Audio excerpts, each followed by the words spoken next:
శిశువు కొనుగోలు వ్యవహారం గుంటూరు ప్రభుత్వ ఆసుపత్రిలో కలకలం రేపింది. బాపట్ల జిల్లా భటిప్రోలుకు చెందిన మీరాబీకి పుట్టిన బిడ్డ చనిపోయింది.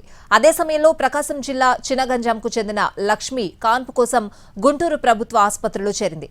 అప్పటికే 9 మంది బిడ్డలకు తల్లైన లక్ష్మి ఆసుపత్రిలో బిడ్డకు జన్మనిచ్చాక చనిపోయింది.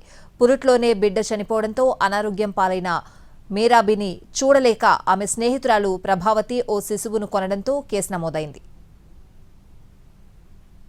తన స్నేహితురాలు మీరాబీ ఆరోగ్యం కుదుటపడేందుకు బిడ్డను ఇవ్వాలని లక్ష్మి భర్త సుబ్రహ్మణ్యాన్ని కోరింది.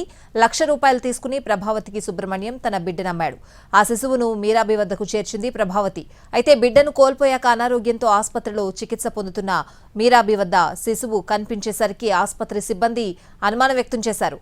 ఆరా తీస్తే అసలు విషయం వెలుగు చూసింది. వెంటనే కొత్తపేట పోలీసులకు ఫిర్యాదు చేశారు. దీంతో పసిబిడ్డను శిశు సంరక్షణ కేంద్రానికి తరలించారు పోలీసులు.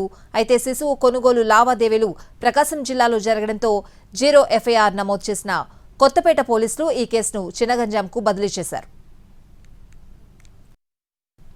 తల్లి మాత్రం మా బేబీని అని చెప్పింది. కానీ ఆమెకు పుట్టిన బేబీ 600 గ్రాములతో పుట్టిన వెంటనే చనిపోయింది మర్నాడు. కాబట్టి ఆ బేబీ ఈమె బేబీ కాదు అని నిర్ధారించుకొని ఆ బేబీని గురించి వివరాలన్నీ కొంత సేకరించాము.